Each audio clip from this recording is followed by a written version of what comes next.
नमस्कार। आज की इस खास चर्चा में आपका स्वागत है।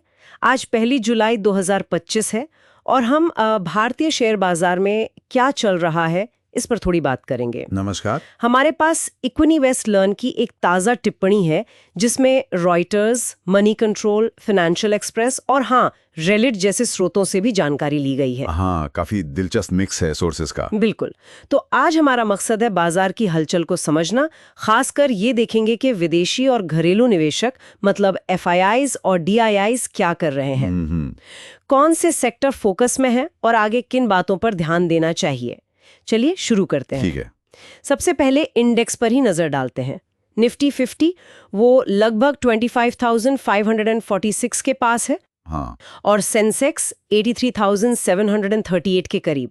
मतलब हल्की सी बढ़त दिख रही है, कोई बहुत बड़ा मूव नहीं है। नहीं, मुंह बड़ा नहीं है। बाजार दिन के ऊपरी स्तरों से थोड़ा नीचे जरूर आया, लेकिन हाँ टिका हुआ है, पर ज्यादा एक्शन सेक्टरों के अंदर दिख रहा है। अच्छा, कहाँ पर? देखिए, पिछले 4 महीनों में जो जबरदस्त रैली चली थी, उसके बाद अब फाइनेंशियल सर्विसेज और खासकर सरकारी बैंकों पीएसयू बैंक्स में थोड़ी प्रॉफिट बुकिंग दिख रही है। ओह, मतलब लोग मुनाफा निकाल रहे हैं। हाँ बिल्कुल। निफ्टी फाइनेंशियल इंडेक्स करीब 0.3% नीचे है और पीएसयू बैंक इंडेक्स तो लगभग 0.75% गिरा है।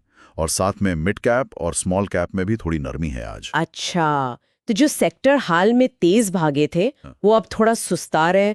और एफआईआईज का क्या सीन है? विदेशी निवेशक वो कुछ शांत थे ना पिछले कुछ दिनों से? हाँ, वो कुछ दिन शांत रहने के बाद एफआईआईज ने कल थोड़ी मतलब खरीदारी जरूर की है, लेकिन अगर हम पूरा वित्त वर्ष देखें 24-25 का, तो वो अब तक नेट सेलर्स ही रहे हैं। अच्छा, कितना बेचा है उन्होंने? कुल मिलाकर लगभग 1.25 लाख करोड़ रुपए के शेयर बेच चुके हैं। तो हाँ, उनकी तरफ से अभी भी थोड़ी क्या कहते हैं सतर्कता तो दिखी रही है। 1.25 लाख करोड़ की बिकवाली, ये तो बहुत बड़ी रकम है। फिर बाजार इतने ऊपर कैसे हैं? मतलब ऑल टाइम हाई के पास। 2 लाख करोड़ रुपए का नेट इन्वेस्टमेंट किया है।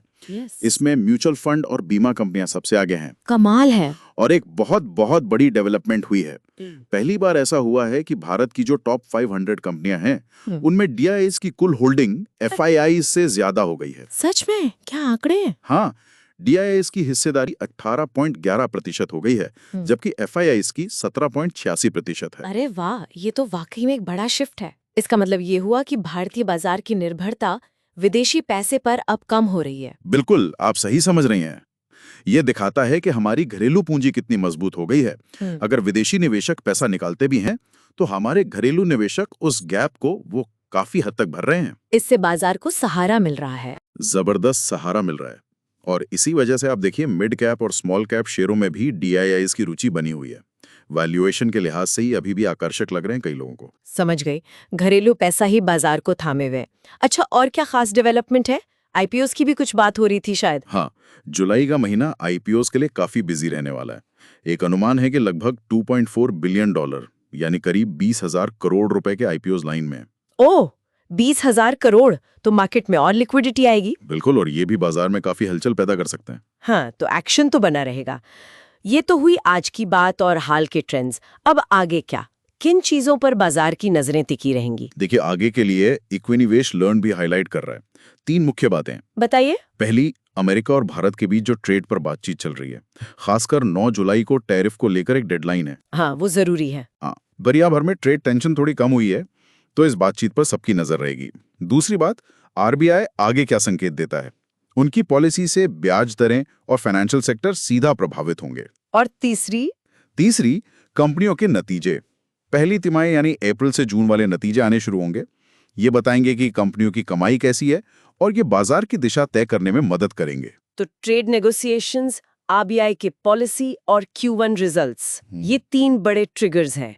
इन सबको देखते हुए इक्विनीवेश लर्न का ओवरऑल व्यू क्या बन रहा है? उनका मानना यह है कि डीआईआईज का जो मजबूत सपोर्ट है और एफआईआईज की जो थोड़ी बहुत वापसी हुई है, उससे बाजार अपने रिकॉर्ड स्तरों के पास तो बना हुआ है।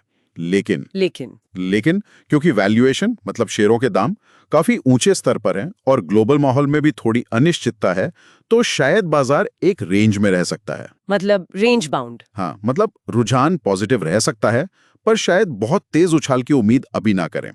थोड़ी सावधानी बरतने की जरूरत है। तो निवेशकों के लिए क्या संदेश है, रणनीति क्या हो? देखिए, रणनीति सिलेक्टिव होनी चाहिए, यानी आंख बंद करके कुछ भी खरीदने के बजाय अच्छी क्वालिटी वाले मिड कैप और फाइनेंशियल शेयरों में अगर कोई गिरावट आती है तो वहां खरीदारी के मौके ढूंढने चाहिए। एक तरह से ग्लोबल रिस्क और घरेलू ताकत के बीच बैलेंस बनाना होगा। बिल्कुल सही कहा। तो संक्षेप में कहें तो घरेलू निवेशकों का दम बाजार को संभाले हुए है, लेकिन ऊंचे वैल्यूएशंस और ग्लोबल फैक्टर्स को देखते हुए थोड़ी सावधानी भी जरूरी है। हाँ, और एक दिलचस्प सवाल जो दिमाग में आता है, जैसा हमने डिस्कस किया कि DIIs का दबदबा बढ़ रहा है, तो सोचिए अगर भविष्य में FIIs फिर से फुल फोर्स में भारतीय बाजार में लौटते भी हैं, तो क्या DIIs की इस बढ़ी हुई ताकत के चलते भारतीय बाजार का जो बेसिक नेचर है, उसकी जो वॉलेटिलिटी या उठापटक है, क्या वो लॉन्ग टर्म में बदल जाएगी? ये बाकी सोचने वाली बात है। क्या मार्केट की डायनामिक्स हमेशा के लिए बदल रही है? इस पर नजर रखनी होगी। बिल्कुल। बहुत ही दिलचस्प चर्चा रही। इस विश्लेषण के लिए आपका बहुत बहुत धन्यवाद। धन्यवाद।